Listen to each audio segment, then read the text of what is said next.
అందుబాటులో ఉంటారు. ఇవన్నీ దృక్పథంతో 17 మెడికల్ కాలేజీలు, ప్రతి పార్లమెంటుకు ఒక మెడికల్ కాలేజ్ ఉండేట్టుగా వాటినన్నింటినీ జిల్లా హెడ్ క్వార్టర్స్ని వాటినన్నింటినీ జిల్లాలుగా చేసి, ప్రతి పార్లమెంటును ఒక జిల్లాగా చేసి 17 కొత్త మెడికల్ కాలేజీలు మేము శ్రీకారం చుడితే, అందులో 5 మెడికల్ కాలేజీలు మేము అప్పటికే ప్రారంభోత్సవం చేస్తే, మరో 5 మెడికల్ కాలేజీలు ఈ సంవత్సరమే క్లాసులకు పూర్తి చేసే కార్యక్రమం జరిగితే, మిగతా వాటి పనులు కూడా శరవేగంగా ముందుకు వెళ్తూ ఉన్న క్రమంలో ఇప్పుడు ఏం చేస్తూ ఉన్నారు? స్కాములు చేస్తూ ఆ మెడికల్ కాలేజీలు తమ వాళ్లకు అమ్మేయడానికి ప్రభుత్వం సిద్ధపడింది. ఆశ్చర్యం కలిగించే విషయం, కేంద్ర ప్రభుత్వం బడ్జెట్లో 75,000 మెడికల్ సీట్లు మేము క్రియేట్ చేస్తాం వచ్చే 5 సంవత్సరాలలో. ఈ సంవత్సరం 10,000 మెడికల్ సీట్స్ మేము ఇవ్వడానికి సిద్ధంగా ఉన్నాము, ఇవ్వబోతున్నాము అని చెప్తా ఉంటే, ఒక్క మన ఆంధ్ర రాష్ట్రం మాత్రమే మనకు ఇస్తామన్న సీట్లు మాకు వద్దు అని చెప్పి కేంద్ర ప్రభుత్వానికి వెనక్కి లేఖ రాసిన ప్రభుత్వం దేశంలో ఏదైనా ఉందంటే అది ఒక ఆంధ్ర రాష్ట్రమే.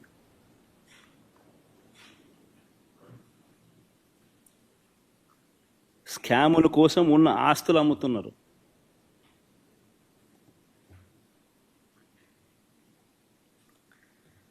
చంద్రబాబు గారి దృష్టిలో సంపద సృష్టి అంటే దాని అర్థం తన ఆస్తులు పెంచుకోవడం, తన వారి ఆస్తులను పెంచుకోవడం మాత్రమే సంపద సృష్టి. ఈరోజు రాష్ట్రంలో జరగని స్కామ్ లేదు.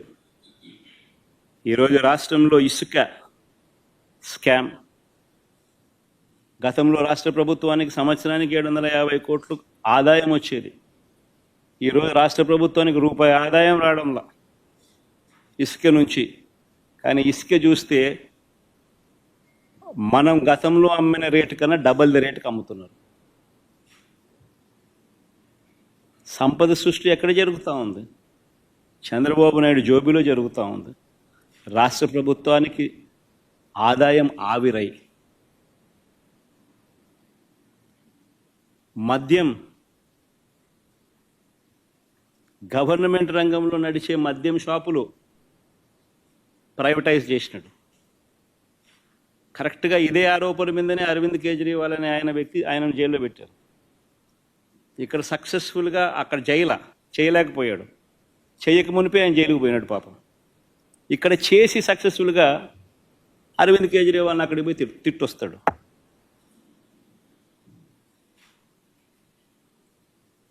గవర్నమెంట్ రంగంలో ఉన్న మద్యం షాపులను ప్రైవేటైజ్ చేశాడు. తన వాళ్లకు ఈ షాపులన్నీ ఇప్పించుకున్నాడు. ఆ షాపులు ఇప్పించే ప్రక్రియ మీరంతా కూడా చూశారు.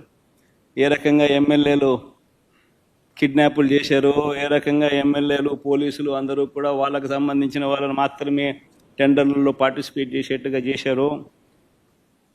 అది ఆక్షన్ కాదు, అది లాటరీ.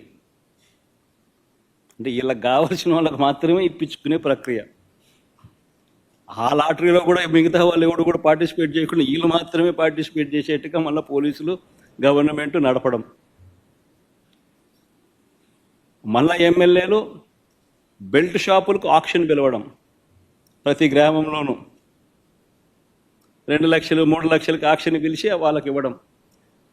ఆ 2 లక్షలు 3 లక్షలు పాడిన కార్యకర్త పోలీసులు ఎవరు కూడా వారికి సహాయ సహకారాలు అందిస్తాడు, వారిని అడ్డుకోడు.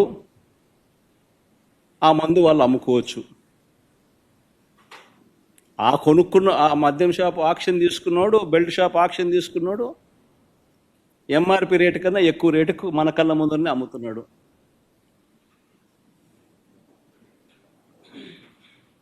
మరి గవర్నమెంట్ రంగంలోనే షాపులు ఉంటే ఆ ఆదాయం అంతా రాష్ట్ర ప్రభుత్వానికి వచ్చేదేగా. రాష్ట్ర ప్రభుత్వం ఆదాయం తగ్గుతుంది, చంద్రబాబు నాయుడు జోబులు ఆదాయం పెరుగుతూ ఉంది.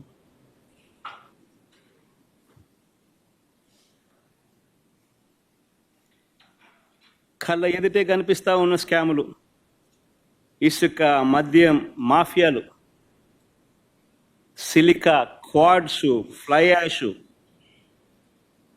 ఏదైనా మాఫియా కార్టెల్ ఫామ్ చేయడం పెద్దబాబు చిన్నబాబు ఆధ్వర్యంలో నడిపిస్తూ ఉన్నారు.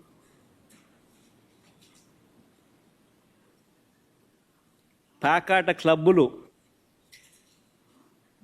ప్రతి నియోజకవర్గంలోనూ ప్యాకాట క్లబ్బులు, చివరికి మండల స్థాయి గ్రామ స్థాయిలో కూడా ప్యాకాట క్లబ్బులు నడుపుతూ ఉన్నారు. నియోజకవర్గంలో ఏమి జరగాలన్నా, మీకున్న ఫ్యాక్టరీ నడవాలన్నా, మీకు ఎవరికైనా మైనింగ్ లీజ్ ఉంటే ఆ మైనింగ్ లీజ్ మీరు నడుపుకోవాలన్నా, ఆ మైనింగ్ కార్యక్రమం మీరు చేయాలన్నా, ఏమి వ్యాపారం చేయాలన్నా కూడా ఎమ్మెల్యేకు దగ్గరికి వచ్చి అంతో ఇంతో ఇవ్వాలి. ఇస్తేనే పనులు జరిగేది, ఇస్తేనే పనులు చేసుకోవచ్చు. ఎమ్మెల్యే పెద్దబాబుకింత, చిన్నబాబుకింత, దత్తపుత్రునికింత, ఆయన సర్దితేనే నాకింత నీకింత అని సాఫీగా జరుగుతాయి.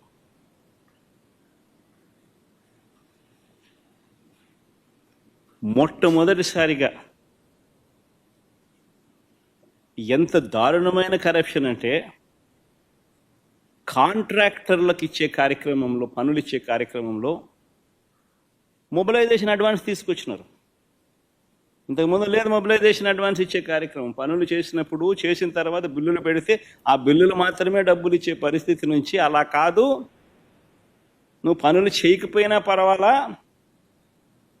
నీకు అలాట్మెంట్లోనే 10% మొబిలైజేషన్ అడ్వాన్స్ ఇచ్చేస్తాము, అందులో 8% మాకు తిరిగి ఇచ్చేసేయి, 2% నువ్వు పెట్టుకో అని చెప్పి నీకింత నాకింత అని పంచుకుంటా ఉన్నారు. ఈరోజు జరుగుతూ ఉంది.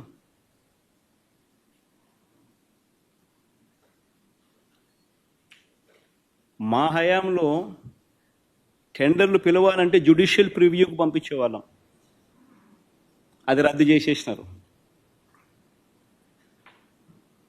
తర్వాత టెండర్లలో రివర్స్ టెండరింగ్ జరిగేది.